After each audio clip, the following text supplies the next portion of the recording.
So you went out and bought you a handful of crystals, and all of a sudden now you feel like you're on the spiritual path. Somebody told you that once you buy crystals and you start talking about chakras and all of this shit, that makes you somehow a spiritual initiate. Nothing could be further from the truth. So let me say something. I see so many people creating this narrative around spiritual work as if though it is something that is just magnificently beautiful. There's levels to this work.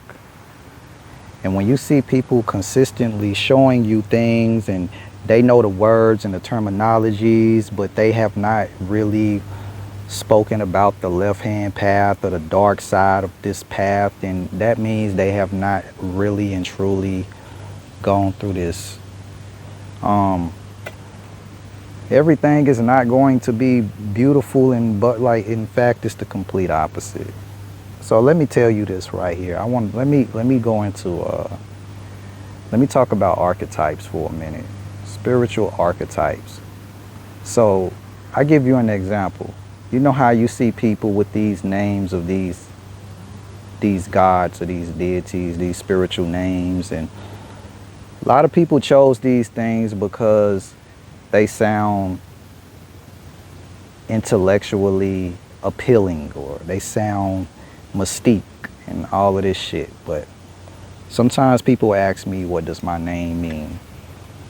Osir, what does it mean? I get that sometimes. I give you an example. I even tell you my own, like, I didn't go out and choose this attribute. The attribute of Osir chose me. I didn't realize why the name chose me at the time, but I'll give you an example. So Osir comes directly from the Kemetic name Asar, or Osiris. Some know as Osiris, which is the god of the underworld, the god of death and rebirth, resurrection. And at the time, I didn't understand why that name was given to me. Now I know. It makes sense because of how many times I've died and actually resurrected. Near-death experiences, outer body experiences. But not just in the physical sense. When you go through a death, you go through a death where a part of you has to die. There's a part of you that has to collapse, that you have to destroy. Everything you thought you knew about yourself, or the egoic self, has to collapse. And also, when I was first visited by these ancestral forces, and when I stepped into the role as priest, I don't like titles, but that's just one role. I have people that crossed over that I've had to help after they passed away. I've helped their souls ascend. So I became the gatekeeper, the guide between the physical and the spiritual. I work with ancestors of higher consciousness. I work with ascended masters, and there's different levels of ancestors. I'm not just talking about sitting at an altar, lighting candles and talking to ancestors. I'm talking about in ways where I can actually feel what they felt when they transition.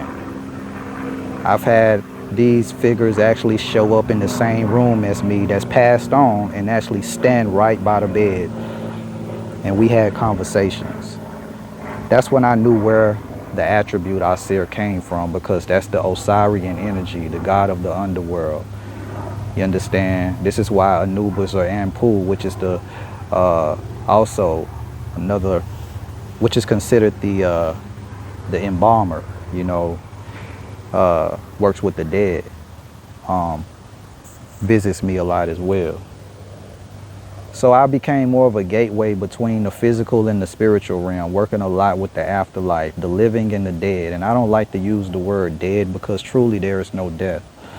You go through deaths, but these deaths don't mean that, not in the human sense of where you die and it's all over.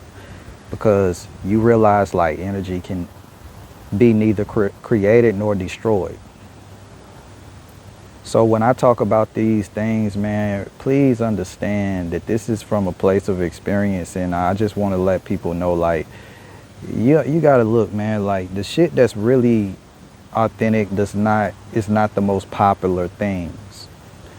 People want things dressed up in a bow and presented to them in a way where they can, be entertained and all of this, but man, like the true initiate is often alone on this path, because this is a personal journey. It's not like you get to a space where you don't fit in with these spiritual and these conscious groups. These folks that's just another form of church, man.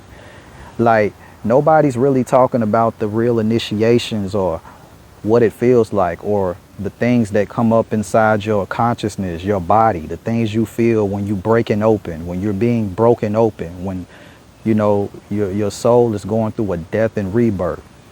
You don't know what it feels like. Bruce Lee said, everybody wants to know the art of winning, but never how to lose. When it comes to the pain, to die is to be liberated from it. You have to learn the art of dying. This is what Bruce Lee said. That's where true liberation and freedom comes from. Again, it goes back to all of the deep initiations, the death and rebirth phases. You understand? That's where true enlightenment happens. It happens in the dark. Then you become the light.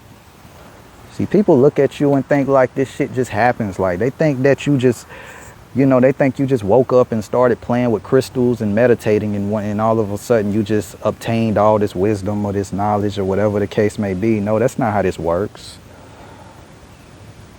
Knowledge is the reading and the knowledge is the getting the information and learning things in terms of what it is. But to truly know what it means is to go through it, and that's when you will gain the wisdom.